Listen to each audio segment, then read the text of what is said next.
Olá, meus amores, eu sou a professora Ana Raquel, sou professora de português e eu espero que vocês estejam se cuidando direitinho, descansando, mas não esqueçam de estudar.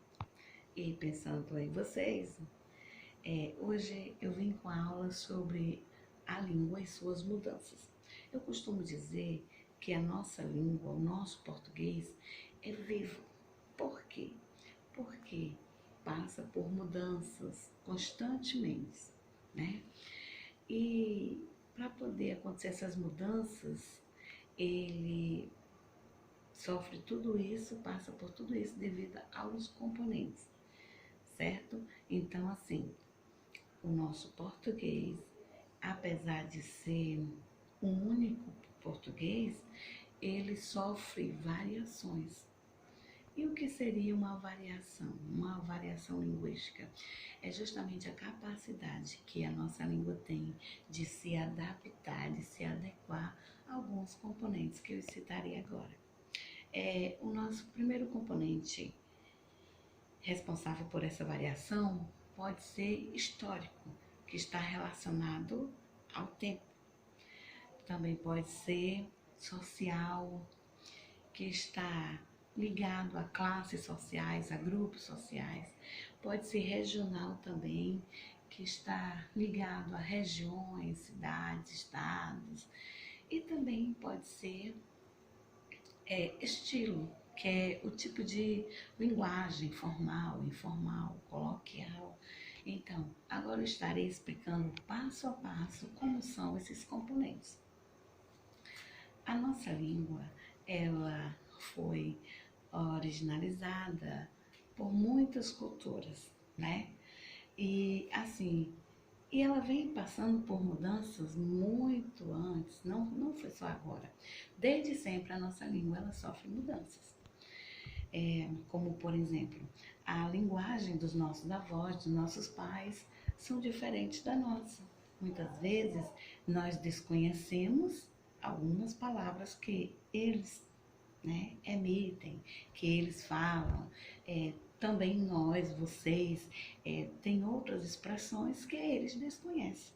Então, esse é um exemplo de uma mudança histórica através do tempo, né? Que o tempo foi passando. Eu vou citar aqui um exemplo de uma palavra, você, ou um pronome de tratamento, você. Mas antes, muito antes, esse pronome era pronunciado como vossa e você. O tempo foi passando e essa palavra foi sofrendo as mudanças, ficou vós me ser. E hoje nós falamos você. Essa mudança não ocorre somente na pronúncia, mas também ela ocorre na escrita, como por exemplo, farmácia.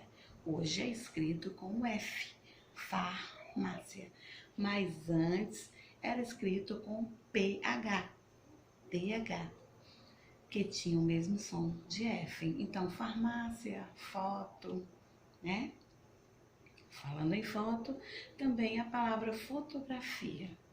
Nós não utilizamos mais essa palavra, mas antes é bastante utilizada. Vamos fazer uma fotografia, né? Com o tempo, fotografia foi ficando em desuso. A palavra que foi ficando em uso foi foto. E hoje em dia é selfie. Todo mundo, vamos tirar uma selfie, né? Então, é mais uma palavra que sofreu essas mudanças. Então, tem muitas palavras que nós desconhecemos porque elas foram se modificando, né? E tem expressões, muitas expressões que os nossos pais, os nossos avós também desconhecem, porque foi surgindo com o tempo, com culturas diferentes, né? Com as mudanças. Outro componente também responsável por essa variação é o componente regional. E a nossa língua ela sofre mudanças com o distanciamento das cidades, das regiões, né? Como por exemplo, aqui o famoso din-din em outras cidades, em outros estados, é conhecido como sacolé, né? Olha só a diferença, mas tem o mesmo significado, né? Em outras regiões, chamamos, aqui nós conhecemos como macaxeira, mas em outras regiões, em outros estados, é conhecido como aipim, mandioca. Então, existem, cada vez que as cidades, os estados vão se distanciando, as palavras vão sofrendo essas mudanças. Isso não acontece apenas na palavra, mas no fonema, no som também muda, que nós chamamos de sotaque, né? Em algumas cidades, mesmo sendo da mesma região, devido ao distanciamento, também sofre como o di. Aqui no Ceará nós falamos, aqui na nossa cidade, né, nós falamos o di, mas tem outras cidades que mesmo dentro do Ceará fala di. Então já mudou o fonema, o som da letra E. Temos também outro componente responsável por essa mudança, que é social, que está relacionado a classes sociais. Querendo ou não, nós pertencemos a classes, né? Tem classes mais altas, classes médias, classes baixas. Então, nós adquirimos a forma de nos comunicar, de falar, de acordo com as pessoas que convivemos. Então, a maneira de falar, ela está muito ligada à nossa cultura, à nossa família, às pessoas que convivem ao nosso redor, que convivem conosco, né? Por isso que tem essa mudança. Também essa mudança, ela pode ser exemplificada como gênero, né? Os homens cumprimentam, falam de um modo e as mulheres também falam de outro, né? Quando uma mulher se encontra com outra, é a mesma maneira de falar, de se comunicar com o homem quando se encontra com outro?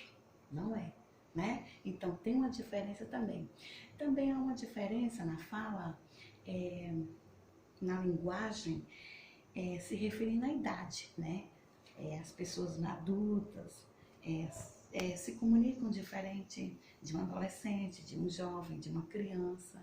Então, faz parte também da mudança na fala, na língua. Outra, nós chamamos de gírias ou jargões, que são expressões que são denominadas por grupos de hippies, grupos sociais, grupos particulares, né? De sufista. Então, esses grupos que surgem, ele tem um tipo de linguagem, ele tem umas expressões que só eles que conhecem, às vezes nós desconhecemos. Então, já os jargões são expressões de grupos profissionais, como, por exemplo, os médicos. Eles têm algumas expressões que, quando eles estão conversando, eles compreendem, mas se eles forem pegar essa expressão e transmitir a um paciente, a pessoas que não são do grupo deles, da convivência deles, o que acontece é que o paciente não vai entender o tipo de linguagem dele, que nós chamamos de jargões. Cada grupo profissional tem as suas expressões, né? E por último, nós temos o componente estilo, que está ligado à linguagem formal, informal, coloquial, oculta, né? Qual seria essa diferença? A linguagem informal e coloquial também é a que utilizamos no dia a dia, é uma linguagem mais simples, certo? Já a linguagem culta, a linguagem formal, é essa linguagem que nós vamos aprendendo, adquirindo com nossa vida escolar. É a escola que nos transmite esse conhecimento. Então, quando nós estamos em uma audiência, né, com o juiz, nós não podemos utilizar a mesma linguagem que nós utilizamos com as pessoas do nosso convívio, que temos intimidade. Não, nós precisamos utilizar uma linguagem mais culta, uma linguagem mais adequada, né? uma linguagem mais adequada. E é por isso, é devido a esses componentes históricos, social, regional e de estilo, que a nossa língua ela passa por mudanças, ela passa por variações, né, que nós chamamos de variações linguísticas. E devido a essas diferenças, as pessoas com baixa escolaridade, elas se pronunciam, elas se comunicam de uma forma diferente de quem tem escolaridade. E muitas vezes as pessoas julgam, né? Nós, como pessoas, quando agimos diferente, nós somos julgados. E esse julgamento se chama preconceito. Na linguagem não é diferente. Quem se pronuncia, quem se comunica diferente também sofre um tipo de preconceito, que nós chamamos de preconceito linguístico. O preconceito linguístico, ele não vai ser estudado e explicado, não hoje, mas na próxima aula. Eu já estou adiantando o conteúdo para vocês não perderem, certo? Então, por hoje é só. Um forte abraço, espero que vocês tenham compreendido e absorvido, né, esse conteúdo.